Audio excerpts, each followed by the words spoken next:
There we go.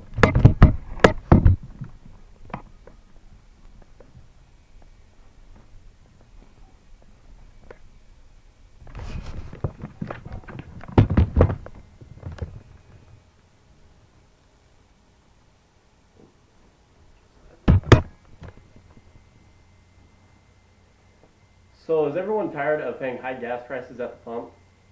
Well, this happens to be directly related to the price of oil. Now, the average person might think we have the big oil companies to blame, and because they set the oil prices in America. But however, these people are misinformed. Right now, I think the main problem is our head government. The major problem with America right now is our reliance on foreign oil. Now, this dependency needs to be solved right now. Now, I think that if we do solve this problem of our dependency on foreign oil, then it will not only lower the gas prices, but it will improve the state of our economy as well. Now, the main things I want to point out is why oil companies should pursue new areas to drill and acquire new natural resources, how it will improve America's economy, and how exploring new areas and acquiring more natural resources will allow for more investment in alternative energy. Now, first, let me explain why we should pursue new areas for natural resources. According to the Energy Information Administration, the U.S. consumes some 20.8 million barrels a day. This is a quarter of the total amount consumed in the world. Now, today, the U.S. imports 65% of this 20.8 million consumed a day. Now, in the 1970s, the U.S. produced 10 million barrels a day, and the 1970s were the maximum production of oil in America's history. Right now, we only produce 5 million barrels a day. So there's been a big decline. And this shows why, right now, it is the time to take action. The U.S. deficit is up to $14 trillion, according to CNN, as of June 2011.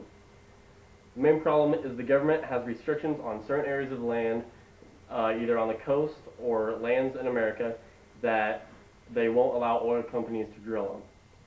Now, if the U.S. would remove some of these restrictions, the oil companies would be able to go in, drill, find more oil, and as a result, the government would be able to save some money, and that would decrease the deficit. And the government would save money because we'd have to import less oil because we would find our own oil.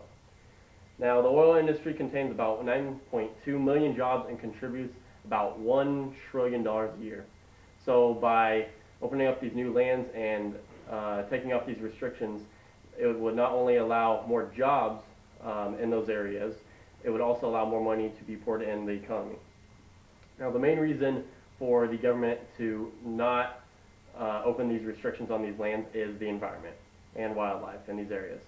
But it can be shown and proven that there are examples where this wildlife and the environment are thriving.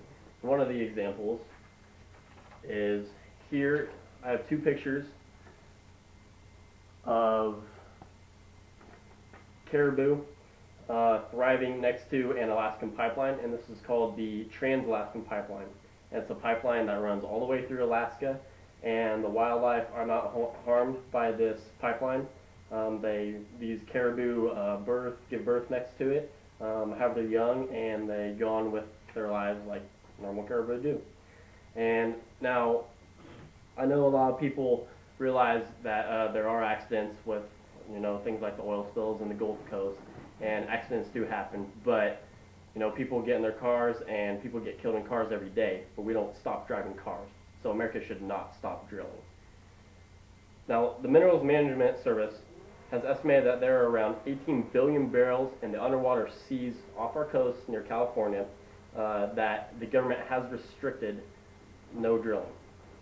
Now, there is a total of about estimated 85.9 billion barrels located in all the areas total that the government has restrictions on of no drilling. Now, the whole purpose of pursuing these potential oil reserves is to wean us off of importing foreign oil, especially from certain countries that don't like us. We are giving money to buy oil from countries like communist countries and countries like Venezuela that don't like us very much, which we shouldn't be doing. And this will also, in turn, help our own economy as well and help us become stronger. And this is a vial of Kansas crude oil, and this is what a lot of our economy is based on, and this is what we drill for. Now, most of you probably don't know what all these numbers mean. 85.9 billion. It's kind of unfathomable to think about those numbers, but the price of oil has an impact on our daily lives, whether you want to believe it or not. Now, the examples I'm going to use are supply and demand and the trickle-down effect to show how the price of oil affects our daily lives.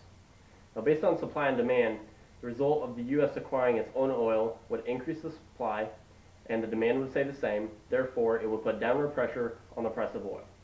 So, I mean, it's simple supply and demand, as if supply is high and the demand is low, or stays the same, as long as the supply is above the demand, then the price is going to be lower. So now with the decrease of the price of oil, it would also put a decrease in prices of the manufacturing cost of goods and services as well. Now to put this into perspective, let's use an example of a milk distributor. Now the company that ships milk to the store has to go to the trucks that ship them to the store. Now the truck companies are going to charge a certain amount based on the gas prices. So if gas prices are high, the truck companies are going to charge more if the gas prices are high. And gas prices are high as a result of high oil prices, because gas is made from oil. So if we can lower the price of oil, then the truck drivers, then that will lower the price of gas, and then therefore the truck drivers won't charge as much when they ship the products to the store, and therefore the distributor, such as the milk distributor, won't set the cost of milk or other goods as high in the store.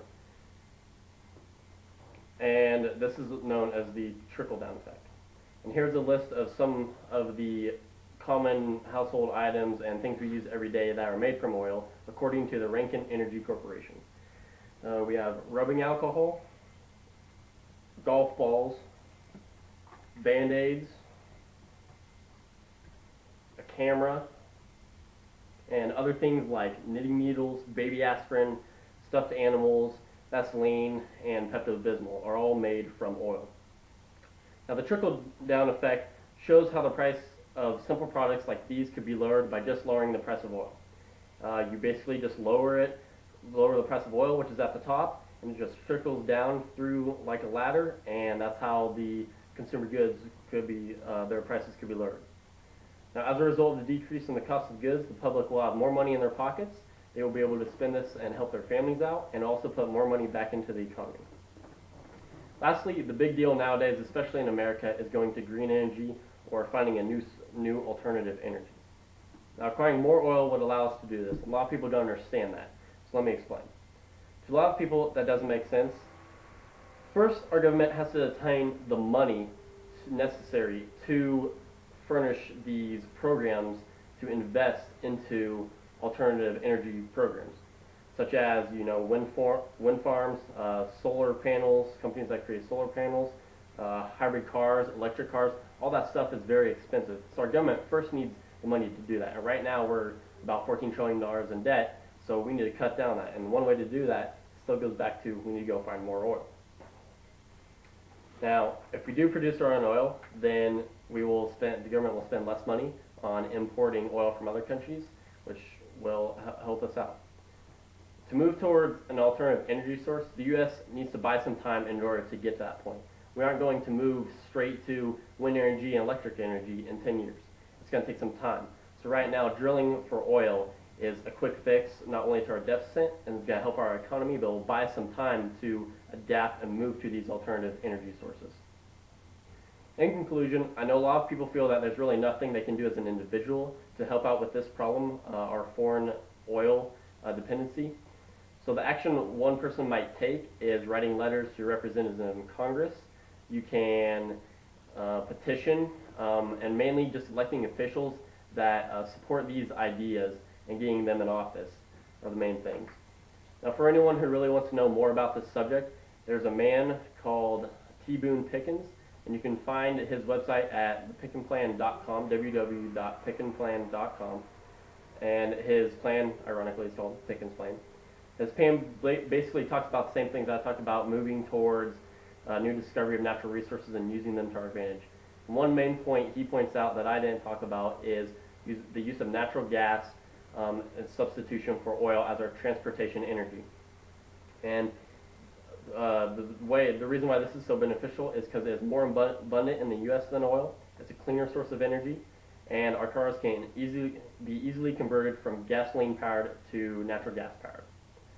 And the last remark I want to leave you with is I hope that this helps you understand more about our oil problem here in America, and I hope you all are willing to take action now, because action needs to be taken right now, not later on. We're not going to push this subject to our children or my children or their children's children. Action needs to be taken now. Thank you. Very good.